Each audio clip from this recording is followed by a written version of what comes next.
Hello friends, आज हम Europe में राष्ट्रवाद का उदय चैप्टर से 30 सबसे महत्वपूर्ण क्वेश्चन करने वाले हैं जिसके एग्ज़ाम में आने की पूरी संभावना है। पहला क्वेश्चन है कि यूरोप में राष्ट्रवाद के उदय का मुख्य कारण क्या था। तो यहाँ पे मुख्य कारण पूछा जा रहा है। कारण तो बहुत सारा था, लेकिन मुख्य में आपको लिखना है कि नेपोलियन के विजय अभियानों और फ्रांसीसी क्रांति के विचारों के प्रसार के कारण, यानी नेपोलियन उस समय बहुत ही विजय प्राप्त कर रहे थे, बहुत सारे रीजन में विन कर रहे थे और उसमें फ्रांसीसी क्रांति के विचार भी बहुत ज़्यादा फैल रहे थे। दूसरा है नेपोलियन बोनापार्ट का शासन किस वर्ष समाप्त हुआ। तो 1815 में। फिर है कि किस वर्ष वियना कांग्रेस का आयोजन हुआ था। तो 1815 में ही हुआ था और ये नेपोलियन बोनापार्ट के शासन के समाप्त होने के बाद ही हुआ था। और वियना कांग्रेस का मुख्य उद्देश्य क्या था, यानी ये क्यों हुआ था। तो यूरोप में शक्ति संतुलन स्थापित करना और नेपोलियन के पश्चात की स्थिति को सामान्य बनाना, यानी कि जब नेपोलियन का शासन था तो उन्होंने बहुत सारे जगहों को जीत लिया था, तो इस तरह से फ्रांस का जो है नक्शा वो बदल गया था। और वियना कांग्रेस में ये डिसाइड किया गया कि अब सब रीजन्स को नॉर्मलाइज किया जाएगा, पहले वाली स्थिति ही अब हम शक्ति संतुलन स्थापित करेंगे और उन रीजन्स में भी सुधार करेंगे जिन्हें कि नेपोलियन ने जीत लिया है। फिर है कि कार्ल मार्क्स और फ्रेडरिक एंजल्स की रचना कौन सी है। तो आंसर हो जाएगा कम्युनिस्ट मैनिफेस्टो। जर्मन फेडरेशन कितने राज्यों से बना था। तो यह 39 राज्यों से बना था। किस युद्ध के बाद जर्मनी का एकीकरण हुआ था। एकीकरण का मतलब होता है यूनिफिकेशन। पहले जो जर्मनी थी वो बहुत सारे हिस्सों में, या फिर कह सकते हैं कि अलग अलग टुकड़ों में बटी हुई थी, तो उसे जोड़ना बहुत ही ज़रूरी था, क्योंकि बहुत सारे नुकसान देखने को मिल रहे थे। व्यापार में काफ़ी दिक्कतें होती थी अलग अलग रीजन्स में।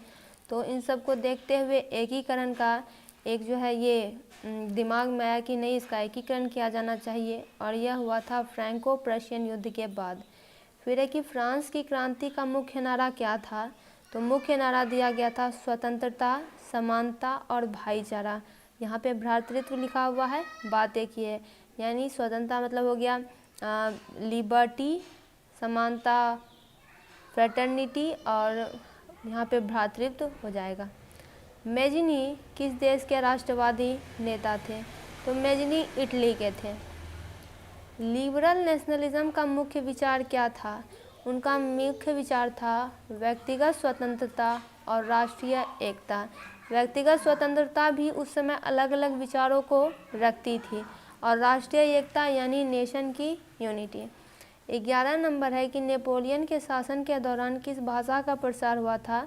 तो फ्रेंच भाषा का प्रसार हुआ था, क्योंकि नेपोलियन जो है फ्रांस के शासक थे और फ्रांस की भाषा भी फ्रेंच है। तो इससे आप लगा सकते हैं अनुमान कि वहाँ की उस दौरान फ्रेंच भाषा का प्रसार हुआ।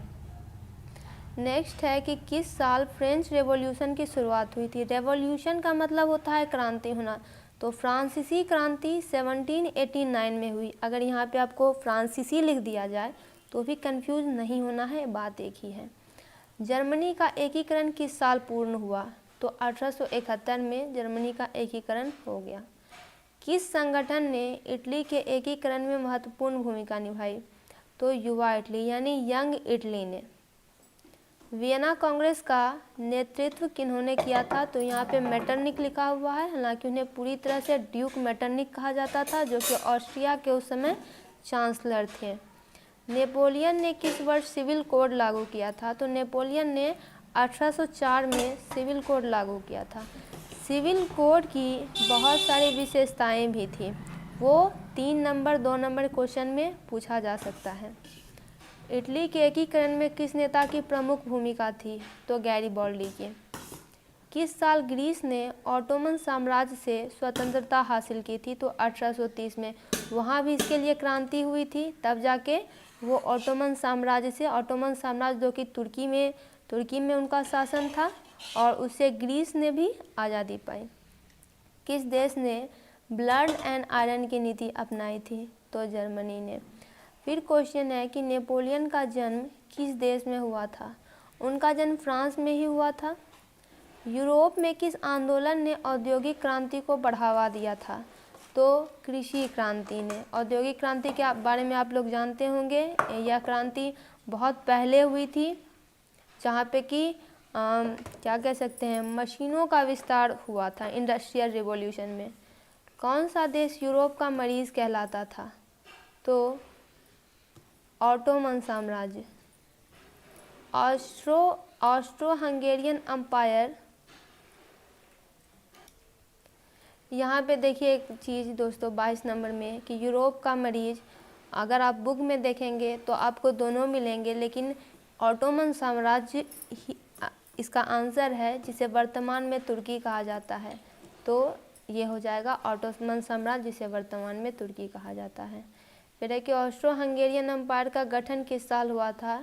तो 1867 में। नेपोलियनिक कोड किस वर्ष लागू किया गया था। तो 1804 में, जो कि नेपोलियन ने लागू किया था क्योंकि इसकी बहुत ज़रूरत पड़ गई थी।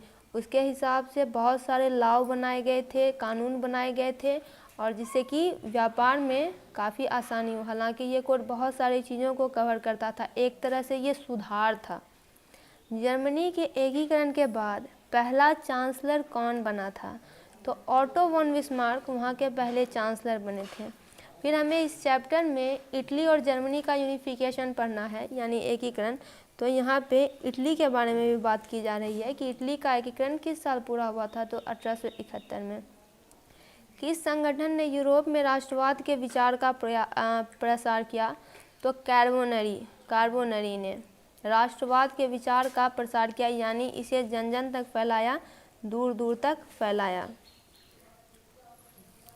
फिर है जर्मनी के एकीकरण में किस राजवंश की प्रमुख भूमिका थी। तो होहेंजोलन राजवंश की प्रमुख भूमिका थी। 29 नंबर है किस देश में रिवॉल्यूशन ऑफ 1848 हुआ था। तो फ्रांस में। रिवॉल्यूशन ऑफ यानी क्रांति ही थी ये 1848 की, फ्रांस में हुआ था। ग्रीस ने किस साल ऑटोमन साम्राज्य से स्वतंत्रता की घोषणा की थी। तो वर्ष 1821 में। दोस्तों इसका 30 एकदम इम्पॉर्टेंट क्वेश्चन आंसर कंप्लीट हुआ। ये सारे क्वेश्चन आंसर आप अपने बुक में टिक कर लीजिए और इसको वहीं से याद कीजिए।